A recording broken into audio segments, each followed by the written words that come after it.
Imini yesabatha abenhle obangcwele. Sizovula ngehlabelelo 134 inkosi kusekuphama kwebandla.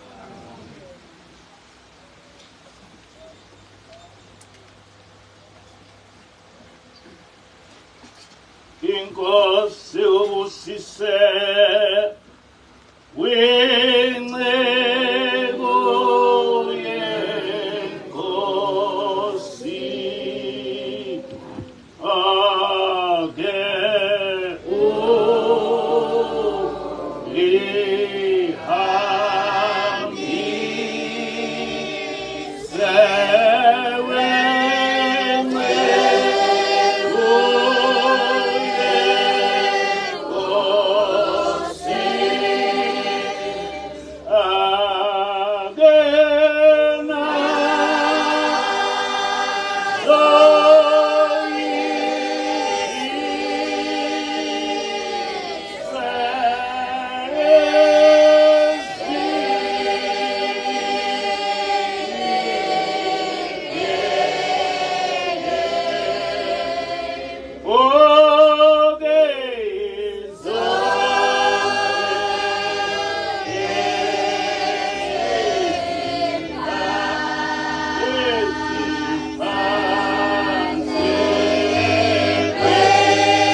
Amen.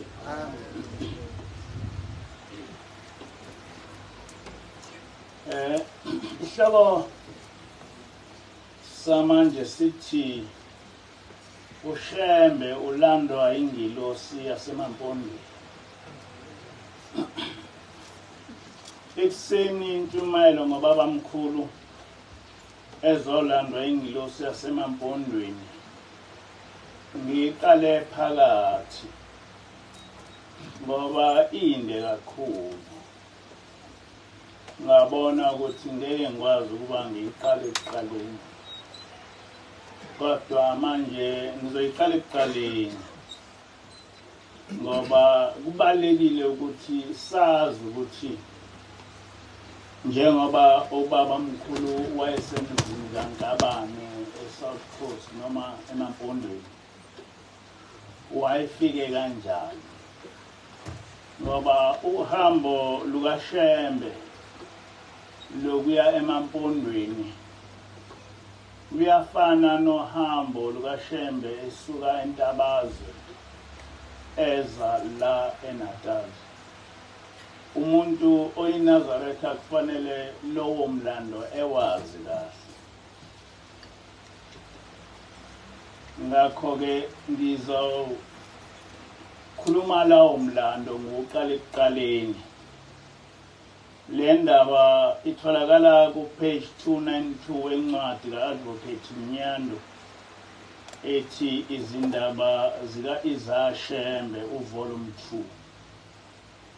Ngasho ngaphambili ukuthi ngizolokhu ngiqhamuka nalezi ndaba ngoba ngiyanazi ukuthi ningamavila nifuna ukufunda noma ngabe incwadi seniyitholile kodwa anifundi. Le ndaba ke ihamba kanje. Ngonyaka ka-1930 ngesikhathi sokuya kumhlangano ka-October eJudiya kwaZulu, Ushembe wasuka emzini wasePhakameni waya emzini waseNqayizivele. Uthe lapho wathumela umyalezo ePhakameni ukuthi abafundisi abathathe izitsha ezingcwele bahambe nazo baye eJudiya. Wabiza amadoda amane, uNgubane, uGoba, uNgcobo noShibasi. Wathi kubo, "Bathi abami umhlangano waseJudiya uzoqala kusasa, kodwa ngeke ngiye mina. Nizongiphelekezela siye eMampondweni ngoba ngibiziwe khona." Ingelosi isihambile kuya lapho. Yiyo le ngelosi eyangilanda ekhaya kwaNantwanda Bathakathi. Yayingilindile emgwaqeni ukuze ihambe nami siye eMampondweni. Uthe uma ngingakafiki lapho eyayingilindele khona, yaphindela eMampondweni. Ngathi ngifika yayisihambile. Esikhundleni sayo ngathola sengilindelwe ingelosi yakwaZulu. Yathi kimi, "Shembe, ngizokuhlangabeza." Ngaphendula ngathi, "Kodwa akuwena ongibizile ekhaya kwaNantwanda Bathakathi. Ngibizwe ingelosi yasemampondweni." Yaphendula ingelosi yathi, "Shembe, abantu basemampondweni basuthi, kodwa abantu bakwaZulu balambile. Yangithatha yangibeka endleleni ebheke kwaZulu.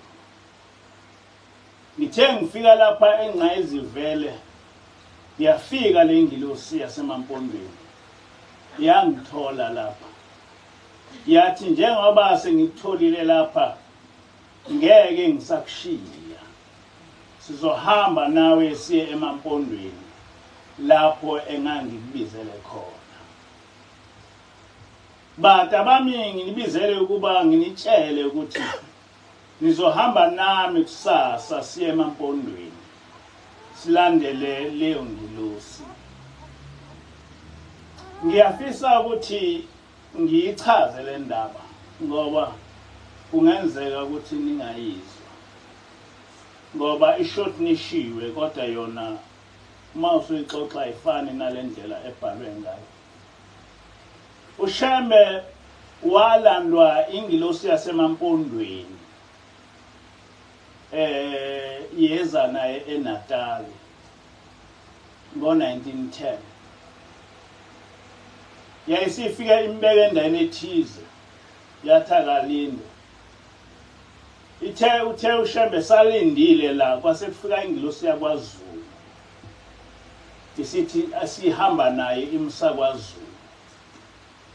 Uthi-ke ubaba mkhulu ngabuza ukuthi kanjani ukuthi bese ngizothathwa nguwe ngiye kwaZulu ngoba Ingelosi engilande kwanontandaba thakathi Ingelosi ebengiyasemampondweni. Yayisithi le Ingelosi abasemampondweni basuthi kodwa abakwaZulu balambile. Yayisihamba naye. Kwaku-1910 efika lapha ubaba mkhulu.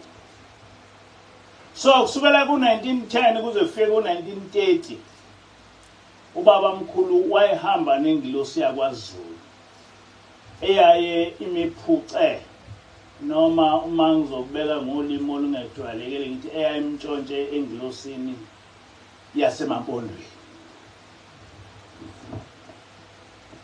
From 1910 kuze kube u-1930 Ushembe uhamba neNgelosi yakwaZulu.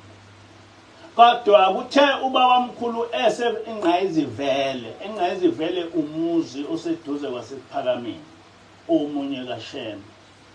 Yayisifika le Ingelosi Yasemampondweni isithi kade ngangikufuna, ngakho-ke angeke ngisakushiya ngoba imina vele engakulanda kwanontandaba thakathi, noma engakulanda e-Orange Free State, noma engakulanda eHarrismith. Wase uyangidukela uma usufika la. Manje na-ke njengoba sengikutholile sengizohamba nawe. Lokhu kwenzeka ubaba mkhulu eredi kuya eye kwaZulu eJudiya. Wayesebiza-ke laba bantwana wayehamba nabo ethi batabami nginibizele ukuba nginitshele ukuthi nizohamba nami kusasa siye emampondweni silandele leyo Ngelosi. Ibandla lizohamba kusasa liye eJudiya liholwa inkosazana uLinamcungwa, indodakazi yomprofeti omkhulu uGoba yena. Nguyena futhi uLina ozophatha inhlangano. Kukhona isifundo esisifundayo ngale nkulumo nje iyodwa, ukuthi izingilosi asifani futhi azisebenzi into eyodwa. Lapha kwafika Ingelosi Yasemampondweni, kodwa Ushembe wagcina esehamba neNgelosi yakwaZulu.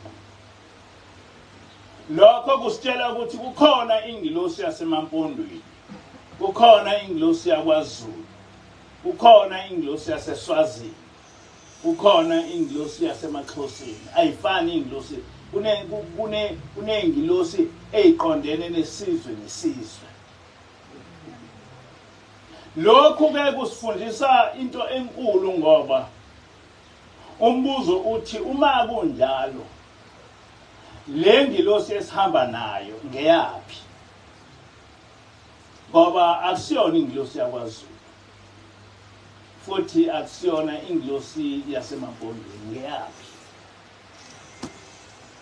Le ngilosi esihamba nayo ingilosi yakwa-Israyeli.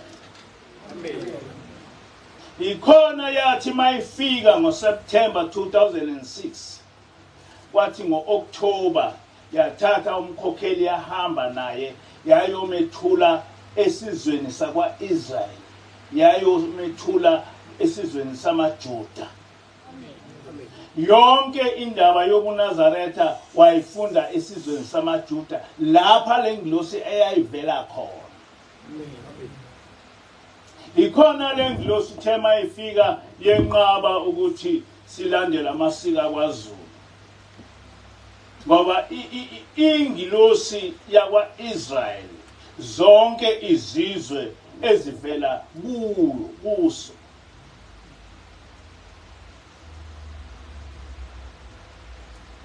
iyona le ngilosi efike yasifundisa ukuthi laba bantwana bakwa-Israyeli isona sizwe esimnyama yithi. Sikutshelwe leyo ngilosi lokho. Manje na-ke kubalekile ukuthi lokho nikwazi ukuthi le ngilosi esihamba nayo ingilosi yakwa-Israyeli, akaze sihlangane namuntu wakwaZulu hlobo. Ngisho ubaba ilanga sayisimbone ngesibonakaliso nje, kodwa ukuthi efike ehamba nayo asikaze simbone. Kodwa le ngilosi iyayifike nabaprofethi bakwa-Israyeli. Ikhona-ke ngiye ngigcizelele ukuthi njengoba sisungulele leli bandla, bonke abaprofethi bakwa-Israyeli bayajabula ngoba le ngilosi esihamba nayo ingilosi yakwa-Israyeli ezovuselela ibandla lakwa-Israyeli njengoba lalinjalo engakafiki amaRoma ehlule amaJuda bese eqhamukana lenkolo yabo. Ngiyaqhubeka. Ngakusasa ekuseni sahamba sobane kanye nobabamkhulu saya esiteshini sesitimela eThekwini. Sagibela isitimela esiya eMgungundlovu. Kuthe uma isitimela sesingakwabhoda, Ushembe wacela iphepha lokubhala. Saliletha wabhala. Uma eseqedile wayesebuza wathi, "Aningibuzi ngani ukuthi ngibhalelani?" Saphendula sathi asazi ukuthi ubaba ubhalani. Wayesethi, "Nginenza ofakazi kule ncwadi yasezulwini engiyibhalile. Ingilosi ehamba nathi isifikile yathi kufanele sehle esiteshini eMgungundlovu. Sihambe siyophumula emzini kaDeni Mncube.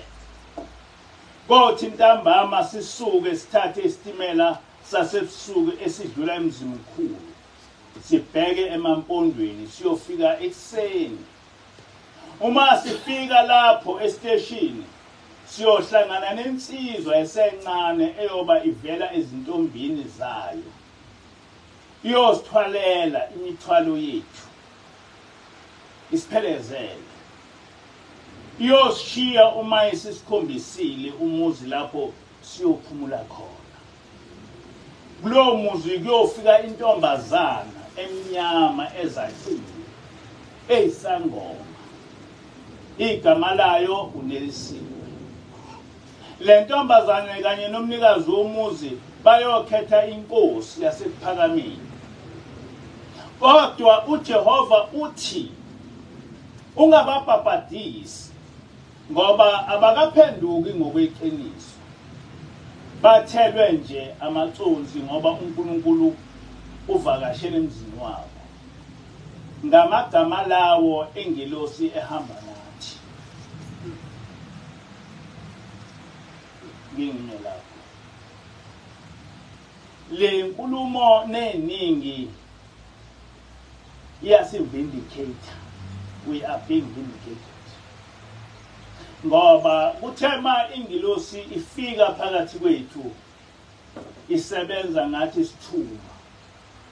Abantu basithuka bathi hayi le ngelosi lena akuyona ingelosi izolwa nebandla kaShembe.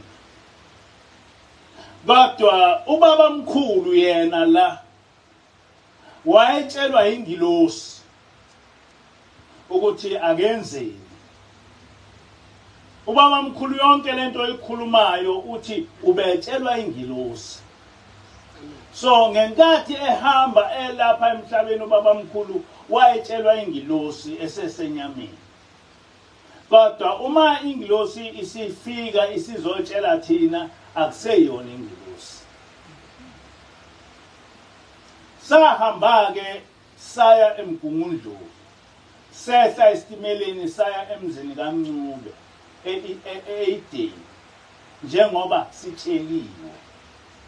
Kwathi ntambama uShembe wathuma uMadilika Ngcobo esasihamba nayo ukuba ayothenga amathikithi. Wabuza umlungu amathikithi aya kusiphi isiteshi.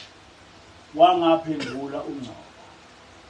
Wayesethi umlungu ufanele wehle ensangweni. Wamnika amathikithi ama5. Nezwa yona. Oqala umlungu ubuzile ukuthi uzokwehla kusiphi isiteshi. Wangasho lutho. Kodwa kwase kuba umlungu semtshela ukuthi hayi uyokwehla ensangweni. Kwase kuba umlungu esemnikeza amathikithi ayisihlanu. Ngicabanga ukuthi kwakusengumlungu lowo. Angasele. Ungcobo walinda lapha estation kwaze kwafika umqali wendlela. Wayesethi uShembe ingelosi ehamba nathi isihambile. Ngilindeni lapha. Wahamba kodwa washeshe wabuya wayesethi sengilubonile unyawo lwengelosi esitimeleni esiya eRiverside. Sathatha ke isitimela esidlula eDendeli sibheke eMampondweni.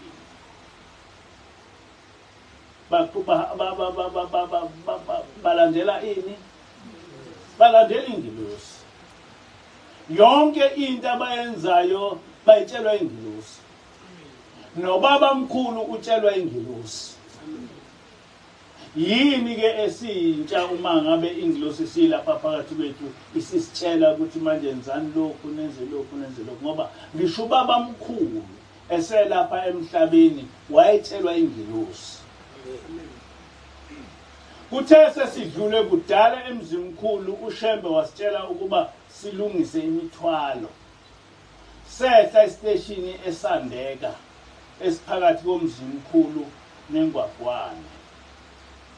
Waqhamuka umfana owayegaxe ubuhlalu bezintombi njengoba izwi lishilo ukuthi siyohlangana naye. Le nsizwa yempondo njengananti impondo. Le nsizwa yempondo yasibingelela yasibuza ukuthi sivelaphi nokuthi silibangisephi. Sayitshela yathatha ubasket omkhulu owawuphethe izembatho zenkosi nokudla yawugaxa emahlombe. Nathi sathatha imithwalo yethu yahamba nathi sihola endleleni sishona phansi naphezulu. Uthe sesihambe ibanga elide sisuka esiteshini yama yabeka umthwalo phansi. Yasikhombisa umuzi onezihlahla zamawolintshi ngaphesheya komfula. Yathi nankuya umuzi eniyakuwo. Angithi ubaba mkhulu usho kubesela ukuthi ingelosi simtshelile ukuthi kuyoqhamuka umfana oqhamuka eintombini. Kube uyena obaphathisa umthwalo ebatshele lapha beya khona. bavele bahamba bathe mabehla esiteshini yaqhamuka nomfana wavele waphuca umthwalo wawuthatha uthe mase seyibona umuzi wasethi nakho lapho eseniya khona esewubeka phansi umthwalo. Kodwa uthena Ushembe nkathi ebhala incwadi wathi ngifuna ukuba nibe ufakazi ukuthi ingelosi ikhuluma lokhu nalokhu ukuthi sizohamba lapha sihambe lapha sihambe lapha. Umkali wendlela wathi hawu mntanami usiyasilahla lapha awuzosibeka khona kulo muzi na. Yaphendula lensizwa yathi cha baba ngitsheliwe ukuba ngishiye lapha ukhona lapho engisaya khona kodwa ngizobuya. Kusho umfana no ngitsheliwe ukuthi kufanele ngilibeke la. Yonke into yayisilungiswe ingelosi. Amen. Yasemampondweni. Njengoba nathi lapha yonke into siyayisilungiselwe ingelosi esihamba nayo. Amen.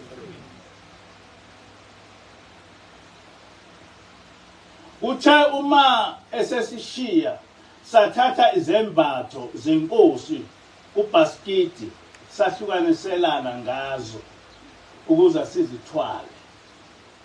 Sawela umfula senyukela kulowo muzi. Sithe uma sifika khona sahlangana nesikhukukazi esinamathwane esangweni. Waqhamuka uKhebe. Wazama ukubamba amathwane. Sathumela phezulu isikhukukazi silwela amathwane aso. Umuntu wasezulwini Ushembe wangenelela. Wavikela amathwane esikhukukazi. Uthe sisakhala isikhukukazi waqhamuka unkosikazi walapho ekhaya. Wabona indlondlo yomusa isingaphakathi komuzi wakwaDlamini.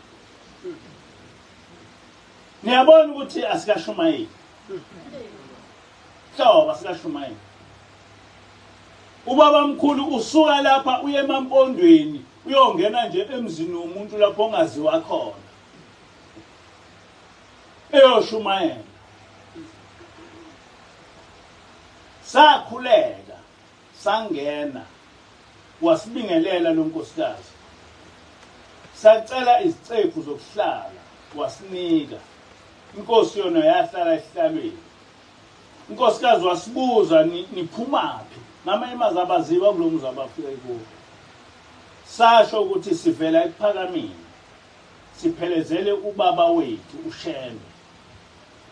Wethuka unkosikazi. uMadilika Ngcobo wabuza uyamazi Ushembe. Waphendula unkosikazi wathi cha. Kodwa sizwile ngaye emaphepheni.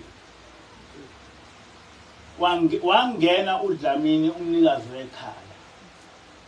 Wajabula kakhulu uma ebona Ushembe wathi ngizwile ngoShembe ngesikhathi ngiseThekwini kodwa bengingazi ukuthi ngiyoze ngimbone.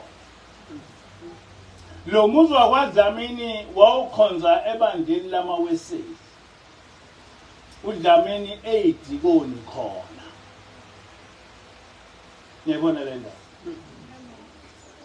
Ushembe ungena emzini wamaweseli khona idikoni kodwa bamemukela. Bamlungisela Ushembe indlu ekhethekileyo. Thina salaliswa kwenye indlu. Ngakusasa ekseni intombazana emnyama emathanjana nje eyisangoma yafika. Wasikhumbuza Ushembe ngesiprofeto esakhulunywa ingelosi sikwabhoda. Manje sayibona le ntombazana. Nezwe le ndaba. Kodwa neyisangoma. Sayibingelela sayibiza ngegama layo. Angathi besibetshela ukuthi igama layo nelisifu. Yamangala ukuthi Ushembe ulazi kanjani igama layo. ngoba akukho umuntu olaziyo leli gama elithi Nelson. Ushembe wathi mntanami ngakwazi ungakazali. Yasukuma lapho intombazana yaya kwinkosikazi kaDlamini yathi namuhla ngimbonile uNkulunkulu. Ngisize ungikhiphe zonke lezi ziphandla nezinyongo neminqwabo esemzimbeni. Amen. Wenza njalo unkosikazi. Yasuka lapho intombazana yeza kushaya. Amen. Nebona lento eyenzeka manje. Isangoma sesibone uShembe sayikhipha iphandla, sayikhipha imnqwambi, sakhipha yonke into yobungoma. Saza kuShembe sesifuna ukuba sibhabhadiswe. Manje ngamanjani amaNazaretha ahlala nezangoma?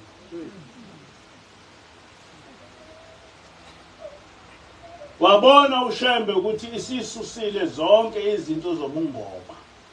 Wamangala umuntu wasezulwini wathi mntanami kwenzekeni? Yaphendula yathi baba sengimbonile manje uNkulunkulu. Bengingeke ngichithe isikhathi nokuqhubeka nalezi zinto. uShembe wathi awungitshelanga ngani ukuthi ufuna ukwenza kanje? Ufunani manje? Yathi ngifuna ubaba angibhabhadise. Wabuza uShembe uyakwazi ukukholwa? Yaphendula yathi ubaba uzongifundisa. noDlamini naye wathi baba nami ngilindele usuku lokuthi uyosibhabhadisa nomndeni wami. Indlondo yomusa yathi ngiyezwa mntanami. Niyabona le ndaba? Emveni kwalokho wasibiza uShembe wathi Ingelosi ehamba nathi isitshelile ukuthi uJehova uthe ngingayibhabhadisi le ntombazana kanye noDlamini nomuzi wakhe. Angazi batabami ukuthi manje ngizothini ngoba sebeyikhethile inkosi. Yabona kwenzeka exactly lento eyayenzeke kithi.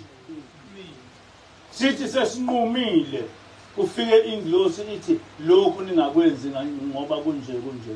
Nalapha Ingelosi ehamba nobabamkhulu yamtshela ukuthi le ntombazana izofika ikhethe inkosi noDlamini uzofika ikhethe inkosi. Kodwa ungababhabhadisi bobabili. Uthi-ke manje ubabamkhulu angisazi manje ukuthi ngizokwenza ngoba sebeyikhethile inkosi. Ngike ngacabanga ukuthi ngithi kubo sizophindela emuva ekuphakameni manje. Sizobuya nebandla sizobhabhadisa. Ngizoshiya lapha ezinye zezembatho zami njengesibambiso. Sajabula ukuzwa lamazwi. Khona manga aphilisayo. Ngoba uShembe usefuna ukushiya isibambiso ngoba efuna ukubalekela lesi zangoma. Efuna ukubhadadisa. Ngosuku olulandelayo ntambama uDlamini waletha imbuzi enkulu wathi baba ngicela ungithandazele kuNkulunkulu umtshele ukuthi ngithi nasi isijini sakhe. Umuntu wasezulwini wathi asiyihlale. Sathi sisayihlinza inkosi yasibiza yathi batabami indodana yami eshobabilanga ifikile kimi ngesibonakaliso. Ihamba nendoda ebikhala. Wathi baba ningayidli lembuzi ngoba intshontshile. Nangu umnikazi uyakhala. Ngakho ke ihlinzeni bese niyayilengisa. Kodwa ningadli lutho olwayo. Nishiye ilenga kanjalo. Nezwa le ndaba. Kufika ubaba ngephupho kodwa ubaba awayengakaba umholi ngo-1930. Wayesafundisa noma wayefunda ngasi. Kodwa wayengakaba umholi. Kwathi kusesebusuku umuntu wasezulwini wavuka wasitshela ukuba silunge sihambe. Wathi kuDlamini, ngiyabonga mntanami, ungiphathe kahle. Sengiyahamba manje ngoba ingelosi ehamba nathi isihambile. Angazi noma sizoyifica yini endleleni. This is interesting. Ingelosi ehamba nathi isihambile. Angazi noma sizoyifica yini endleleni. Kwenzeka exactly lento eyayenzeka kwaIsrael. Le ngelosi eyahamba nabantwana bakwaIsrael. Le ngelosi isihamba manje nobabamkhulu. Namhlanje na ile ngelosi ihamba nathi. Amen. Okwake kwenzeka kubuye kwenzeke. Amen. Sithukiwe ngale ngelosi kwasho yonke into kwathi ingelosi ayizengahamba nabantu. Kodwa ingelosi ayihamba nobabamkhulu. Sizwa ngayo. uDlamini wathi ubaba uzokwenza njani ukudla kwakho. Ushembe waphendula wathi cha mntanami, ngeke kube kuhle ukuphatha inyama elihlaza njengoba kusehlobo ushisa.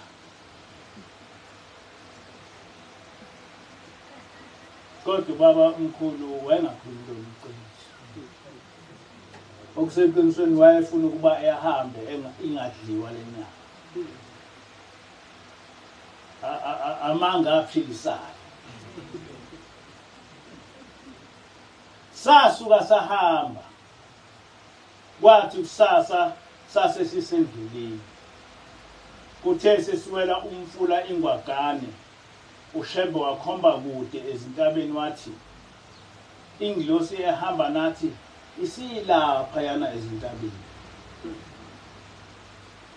Wayesethi asihlale phansi siphumule kancane simlungisele ukudla ngoba wayeselambile. Niyabona ubaba mkhulu wahlupheka. Uhamba nje nabafana abawu4. Samlungisela inyama nesinkwa sakuletha kuyo. Kusho ukuthi akulona iqiniso ukuthi ubaba mkhulu wayengayidini. Wakuthatha wakuchitha emhlabathini. Wase uyakudla. Wasusa inhlabathi nokunye okungcolile. Samangala kakhulu, sangazi ukuthi ubaba uboneni eplatini. Kodwa wathi ningaphatheki kabantu abantu. Ngenza into engiyitsheliwe. Angikwazi lokho, angikwenzi lokho ngoba kuyintando yami. Uma ufuna indlela kaNkulunkulu akubi indlela emnandi nethokozisayo. Neza le ndaba. Ubaba wathatha ukudla wakuchitha phansi. Wayesekudla esekhetha inhlabathi ekudla kuba phansi. Bathi mabembuza omadili ukuthi hawu baba kwenze njani? Manje cha. Angenze ukuthandwa yini.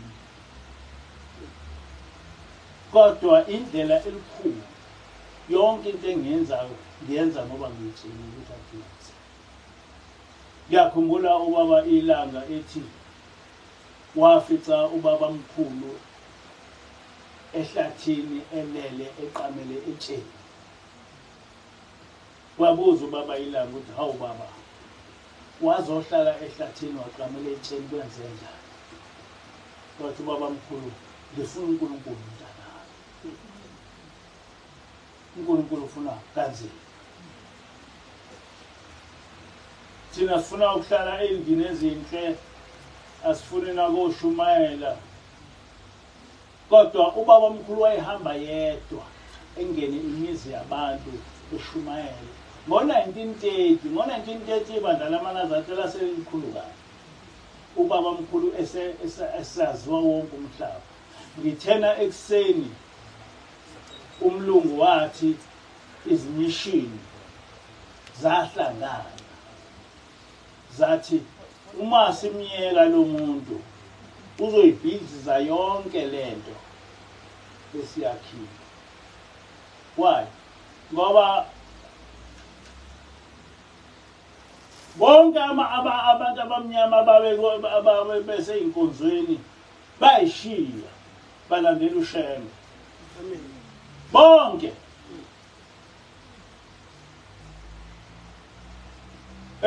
enkonzweni yasekuseni ngikushilo lokho kodwa lo wayese editha sekhifu ukuthi ibandla laseLukuzeni lona lalifuna ukushaya Ushembe. Bonile ukuthi ukhiphile. Yeah. Kodwa kufanele ukuthi ekwenze kanje. Kufanele ngabe into efuna ukuyikhipha isithele ngoba sube sisenesikhathi. Singayilungisa. Ngoba manje uma uvela uyikhipha nje ivele ibe clumsy. Mina ngazi ukuthi abantu basokhosini why do they not feel ukuthi lento i-wrong. Kodwa le ntshumayelo yasekuseni bisho ukuthi abantu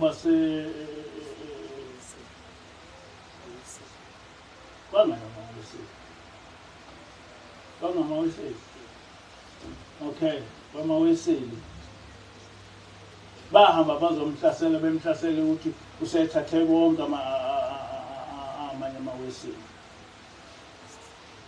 Saqhubeka nohambo lwethu kulelizwe Yasemampondweni. Sadlula ehlathini elikhulu okuthiwa iGxalingwenwa. Saphumela eChancela. Nakenezwa kuthiwa khona indawo kuthiwa seChancela. Sahamba sashona ezantsi emfuleni iGoxe elalinamanzi amaningi. Ushembe wathi asibheke ukuthi sikhona yini isiziba. Sahamba sayobheka sabuya sasho ukuthi sikhona. Wayesethi uJehova uthi siyobhabhadisa lapho abantu abaningi ngesonto elizayo. Nami ngithi Ushembe uthini? So leli gama lokuthi uJehova hayi ukuthi liqala lapha eNCD. Sonke isikhathi Ushembe wayekhuluma ngoJehova. Uthi uJehova uthi siyobhabhadisa la. Kusho uJehova, utshela Ushembe. Sakhuphuka sathola imizi eminingi. Ushembe wathi asikhethe umuzi esizoya khona. uMadilika Ngcobo wakhomba umuzi othize omkhulu. Ushembe wathi cha Ngcobo, asisikhetheli thina. uJehova nguye osikhethelayo. Akangeni emizini emikhulu. Ushembe wayesekhomba omunye umuzi wathi asicele khona ukungena. Ushembe khomba umzwana nje omncane onganakekile, hayi lo mkhulu. Kwakungumuzi kaKhanyeka Nkabana. Namuzwa ukuthi uKhanyeka Nkabana ungenaphi. Sesifike manje ke emzini kaKhanyeka Nkabana. Lo bengikhuluma ngaye ekuseni. Amen. Yikho ngithena ngifuna le ndaba ngiyiqale ekuqaleni ukuze nazi ukuthi Ushembe ufike kanjani emzini kaNkabana. Sahamba saya khona. Sasho ukuthi sihamba nomuntu kaNkulunkulu Ushembe. uNkabane wethuka. Wabuza uNgcobo, uyamazi yini Ushembe? Waphendula wathi cha. Kodwa ngake ngezwe ngaye ngenkathi ngisebenza eThekwini ngiwulisho. Kanti Ushembe uyangena emizini yabantu abangilutho. Yabo. Wamkhulu hamba ongena nje emzini womuntu ongalutho. Wangafuna ukubakhela izitezi. Sathi yebo uyangena. Wabuza uNkabana, umuntu ofana noShembe udlani? Sathi udla konke ukudla okudliwa ngabantu, kodwa uthanda kakhulu amabele. Yabona lapha kukhuluma abantu ababehamba noShembe. bazi ngisho into oyithandayo. uNkabane wabiza izingane zakhe wazitshela ukuba zilungise indlu yezivakashi. Wangena Ushembe wenza umthandazo wokusihlwa. Yabona fike emzini womuntu wenza umthandazo wokusihlwa. Walala endlini esebemlungisele yona. Thina salala kwenye indlu. Ngakusasa ekuseni kwagcwala abantu kulomuzi. Babe bizwe unkosikazi kaNkabane. Ushembe wayesebiza inkonzo. Wasukuma emthandazweni wathi, angizanga lapha ngokuthanda kwami, ngibiziwe. Ngicela abantu bakule ndawo ukuba bangitshele ukuthi bangibizelile. Wahlala phansi. Ngeke uthi bami, sekugcwele abantu. Uthi baba mkhulu angizelanga lapha, ngibiziwe. Ngicela ningitshele ukuthi ngibizelweni. Waphakama uEni Dedela ongumkhokheli ebandeni lamaweseli. Wathi, makhosikazi omthandazo, manje sekuvelile enginitshele khona emhlanganweni wethu. Ephusheni lami ngibone amadoda ayisithupha efika egqoke izingubo ezimhlophe ngendlela okugqoka ngayo abesifazane. Ngabona indodakazi yami egane emampondweni iza kulaba bantu igqoke amasandali ezinyaweni. Kwasekuqhamuka izwi lathi umuntu akayi kulaba bantu beyiqiniso efake amasandali ezinyaweni zakhe. Kufakaza umkhokheli waseweseli uthi namba laba bantu engibabona ebusuku. Engithema ngibona indodakazi yami iya kubo ifaka amasandali noma izicathulo. Kwaqhamuka izwi lathi umuntu akayi kulaba bantu ababeyiqiniso efake izinto enyaweni zabo. Kuthe uma eseqedile ukukhuluma lo nkosikazi wahlala phansi. Yasukuma inkosi yathi, ngiyabonga lamazwi. Kodwa ngaphambi kokuba ngikhulume, le ndoda ebulale umuntu oyihiligwa obesebenza emapulangweni emzimkhulu ayiphume lapha. Yagcuma le ndoda yabaleka. Emva kwalokho Ushembe waphendukela kumakhosikazi amabili ayephethe umuthi wentando. Wathi kuwo, phumani phandle nilahle leyo mithi batabami, ngoba amadoda enowadlisa lentando ayophenduka ngosuku lokugcina abe yizinja amabhova bese enidla.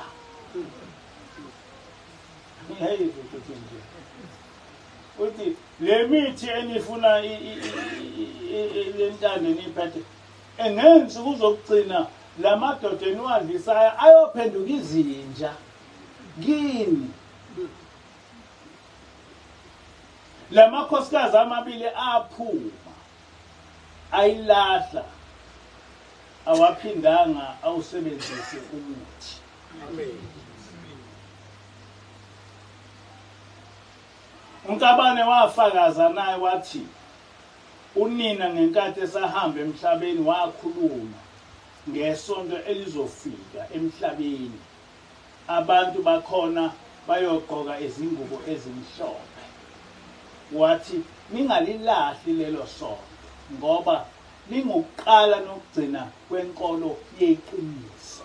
Amen.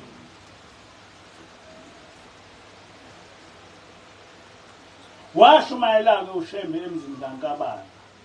Kwaphenduka abantu abangifika. Ngiyagcina lapha.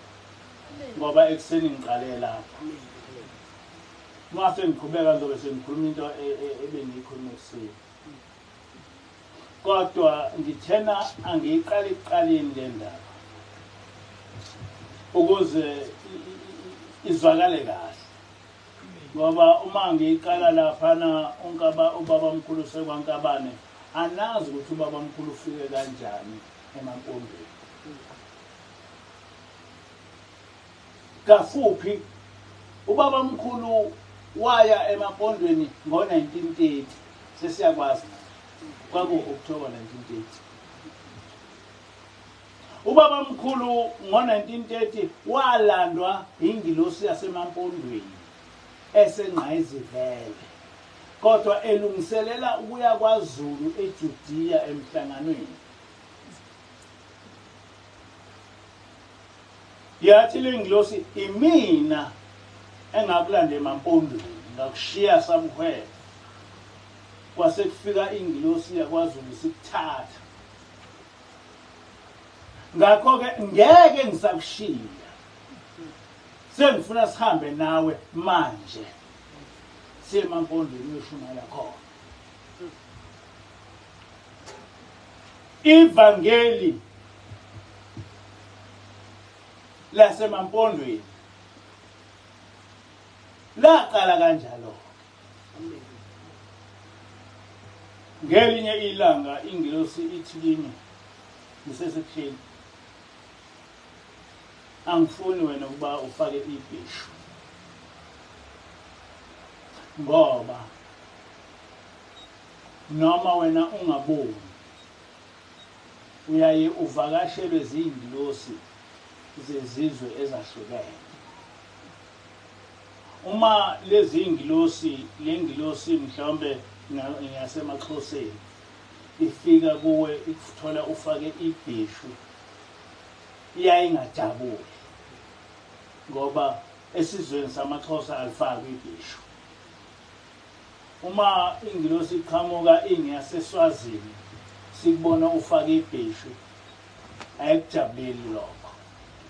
Ngakho-ke gqoka into ezokwamukelwa yizo zonke ingelosi zakulo noma kuliphi izwe. Ngoba ingelosi uma kuba khona umuntu ogulayo ezweni layo iyamthatha ize naye la. Ngoba uma usulapha usuwumuntu wasezulwini awuseyena umZulu. Ngaliyeka ibhishu ngangivele ngingalithandi kodwa ngajabula. Sengiyabona ukuthi ngangalithandi ngoba vele nangizohamba ngihambe ngihlangana nengelosi ethi aliya. Ngoba vele uhlaleleni ibhishu akalifuni. Kodwa into eyenza ukuthi uhlaleleni ibhishu engalifuni ukuthi uhlaleleni akasiyona ingelosi yakwaZulu. Ingelosi yakwa-Israyeli. Njengoba ingelosi yakwa-Israyeli lapha wayehambise khona umkhokheli labo bantu abasekho emhlabeni ngoba abantu bakwa-Israyeli thina sesinzalo yabo. So wamusa lapho akukhona khona abantu bakwa-Israyeli singazi ukuthi kwakuyiphi.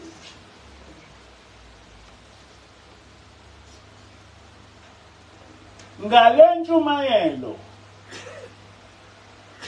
ngiqonde ukuthi okokuqala siwazi umlando kababamkhulu in and out.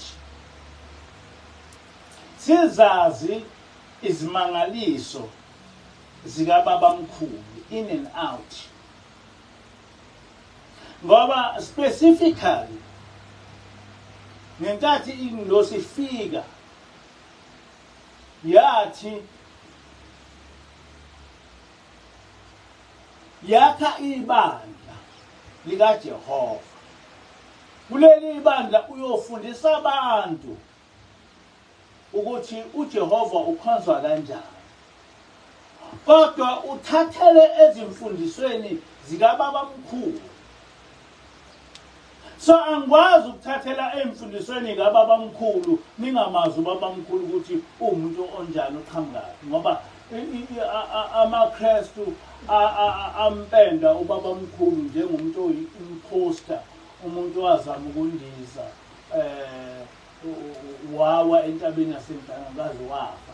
That is the picture abantu abanayo ngobaba mkhulu. And kuwumsebenzi wethu ukuthi leyo picture siyikhiphe kubantu abamnyama. Sibanikeze ipicture eyiyona ukuthi akakho umuntu emhlabeni mhlambe wagcina kwaIsrael umana kwaIsrael wayekhona wayefana nobaba mkhulu. Baba njengoba lokhu nizophinda lezi indaba kuzoqhamuka indaba nezinto ezitshengisayo ukuthi ubaba mkhulu akakho umprofeti wakwafana naye. Kodwa ngalokho angisho ukuthi umprofeti ubaba mkhulu uNkulunkulu ngoba athe sengifunda omunye lapha sithi Ushembe uNkulunkulu kuyo le ntshumayelo yami ngamphikisi. Manje cha. Ubaba mkhulu uphiwe amandla asezulwini. Amen. Ubaba mkhulu ukuchazile ukuthi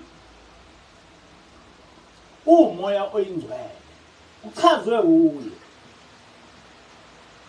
Isihlabelelo 58 sithi lowo moya owasethembisa wona ngoJesu Kristu inkosi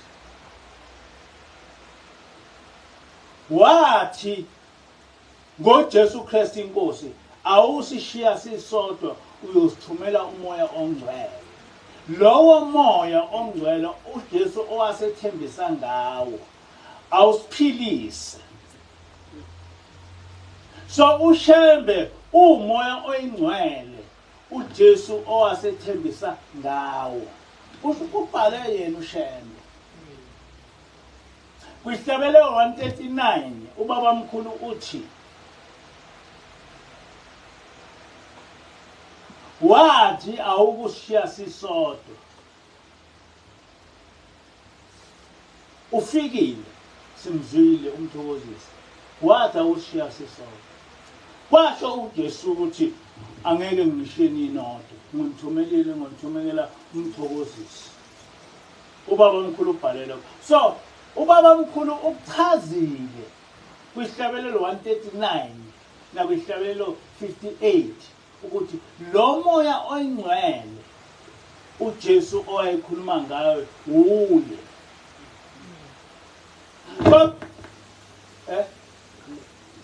Kodwa akwanele ukuthi sivele sithi hayi ubaba mkhulu umoya oyingcwele.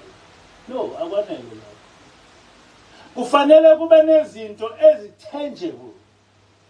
Kube nezinto ezibambekayo ngempela okuzothi makuthiwa ubaba mkhulu waye umoya oyingcwele zibe clear ngoba lokhu kwadabuka izulu nomhlaba ngaphandle kwaJesu akukwaze kwenzeke ukuthi umuntu engafa ebole. Kodwa bese kuqhamuka umuntu emphilise ekukhipha ukubola. Kwenzini kade kukhona umunye ephephe khona lapho ethi nginamanga into enjalo ayikho. Bathi no ayisekho into enjalo mayisikho isiyenzeka kuShembe. Kodwa ngenkathi yenzeka kuJesu nani yamukela ukuthi khona. Ayisekho ngoba yenzeka kuShembe. Kodwa izinto ezenzeke kuShembe noma ezenzeke ngoShembe zingaphezulu kwezinto ezenzeke ngoJesu. Kodwa kufanele abantu sibaqondise ukuthi lokhu kukhuluma I'm not there to advertise or to promote Ushembe. But ngipromota uJehova ngoShembe. Angipromote yena Ushembe. Ngipromota uJehova ngoShembe. Kodwa angikwazi ukupromota uJehova ngoShembe abantu bengakaqondi ukuthi uShembe usuka kuJehova. Kubalekile ukuthi okokuqala abantu bazi ukuthi Ushembe uthunywe uJehova. So ukuze ngikhulume kahle ngoJehova kufanele bazi ukuthi ukhona umuntu oweza emhlabeni emva kwaYeshua wazovusa ibandla likaJehova, and lowo muntu wayevela ezulwini isibili. Bekubone bonke abantu lokho, bese kuba yilabo bantu njena-ke njengoba lo bese eqhamuka ethi namanga, ngoba ngeke beyeke ukuba khona abantu abanjalo. Kodwa noma imuphi umuntu ofuna iqiniso ebone ukuthi no, lo muntu lona uvele ezulwini, ngoba noYeshua bambona ngeyimangaliso ukuthi uvele ezulwini. Inkosi kuseke.